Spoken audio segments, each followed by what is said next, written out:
Bonjour tout le monde, ici Naïbi Jacques de Bon Cru et bienvenue à ce 13e épisode du Miracle Morning et aussi de comment améliorer son estime de soi.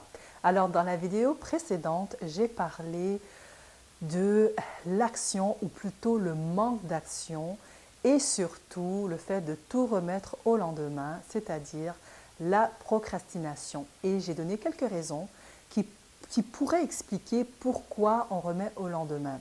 Donc, est-ce que ce serait le fait d'échapper à la frustration, c'est-à-dire de faire de l'évitement, de faire une fuite, de s'occuper de ce qui nous plaît en premier et d'éviter la douleur? Ça peut être une raison. Ou est-ce que ce serait peut-être le fait de protéger son estime de soi, c'est-à-dire d'avoir peur de partager quelque chose qu'on a fait, de peur qu'on soit jugé ou critiqué, c'est-à-dire, voilà, on a la peur de l'échec ou bien on a la peur de la réussite, alors on reste au même niveau. Est-ce que c'est peut-être le fait de résister aux autres, de dire oui aux autres, je vais faire ce que tu m'as demandé de faire, mais je fais non parce que tu vas payer. Je suis rebelle et c'est moi qui décide de faire ce que j'ai envie de faire. Ou bien est-ce que c'est le fait d'aimer les sensations fortes, de se dire « Ah ouais, je le fais à la dernière minute parce que quand je le fais, l'adrénaline me monte à la tête et je me sens vraiment comme Superman ou Superwoman. » Donc, c'était vraiment voilà, quelques raisons qui peuvent expliquer pourquoi on remet au lendemain. Mais maintenant qu'on a identifié les raisons, je vais vous donner quelques réflexions pour pouvoir changer cette façon de faire. Donc, première chose, c'est de changer son mode d'emploi. C'est-à-dire que si on a l'habitude de se dire « Bon, ben là, aujourd'hui, ça suffit, là, j'arrête de remettre au lendemain et je fais ce que je suis censée de faire. » Moi, ça m'arrive, hein, je fais toujours ça. Ou bien, vous savez, bientôt, ça va être le nouvel an, vous dites « Bon, là, c'est la nouvelle année, on va tout changer. Je vais perdre du poids, je vais manger sainement, je vais faire ci, faire ça. » Oubliez ça, les résolutions, ça ne marche pratiquement jamais. Il faut aussi commencer à faire un bilan par rapport à nos actions et nos inactions. Donc, à quel point ça pourrit notre vie et dans quel domaine on a tendance à remettre au lendemain. Et c'est ensuite essayer de se dire, c'est quoi les coûts et les bénéfices? Qu'est-ce que je gagne en faisant ce que je suis censé faire?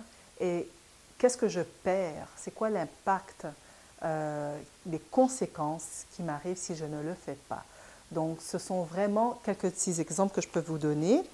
Ensuite, c'est aussi vous demander si vous avez une bonne perception du temps. Alors ça, c'est vraiment quelque chose, c'est un combat pour moi parce que je me suis rendu compte que je n'ai pas du tout une bonne perception de temps.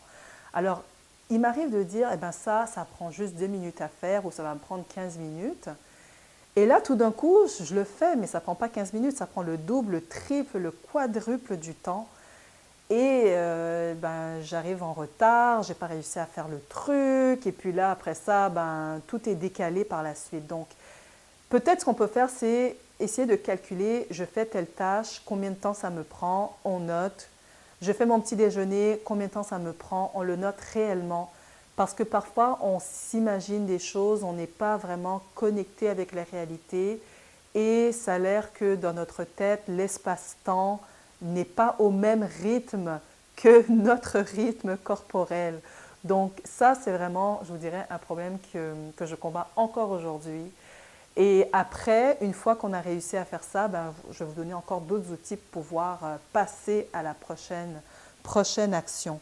Donc, aussi, comme dernière chose que je pourrais vous dire, c'est de ne pas vous faire un emploi du temps vraiment ambitieux, quelque chose d'irréaliste. Et encore une fois, je suis coupable de ça. Je vais me faire un méga emploi du temps. J'écris de telle heure à telle heure, je fais ci, de telle heure à telle heure, je fais ça. Je suis en train de placer en fait toutes les activités que je dois faire dans la journée. Mais ce n'est pas possible de le faire parce que premièrement, je n'ai pas une bonne évaluation de mon temps. Deuxièmement, je suis perfectionniste. Et troisièmement, quand je me concentre, je suis hyper concentrée. Donc, ça ne marche pas du tout. Donc, méfiez-vous de ça, de peut-être vous faire un emploi du temps avec pas beaucoup de tâches, mais c'est mieux de faire 2 à 3 tâches dans la journée que de faire rien du tout ou que de faire tout n'importe comment. Donc, voilà les petites réflexions que je vous lance aujourd'hui. En passant, j'avais l'habitude de vous montrer ce que je mangeais pour pouvoir continuer avoir une bonne énergie au courant de la journée après mon Miracle Morning. Et vous pouvez retrouver toutes mes photos sur Instagram parce que je fais tout maintenant en avance, parce que j'ai réalisé que je ne peux pas faire les choses en temps réel. Donc, je les fais en avance maintenant. Alors, vous pouvez vous rendre sur instagram.com à deboncru, D-E-B-O-N-C-R-U, et vous pouvez trouver les photos récentes de ce que je me fais le matin.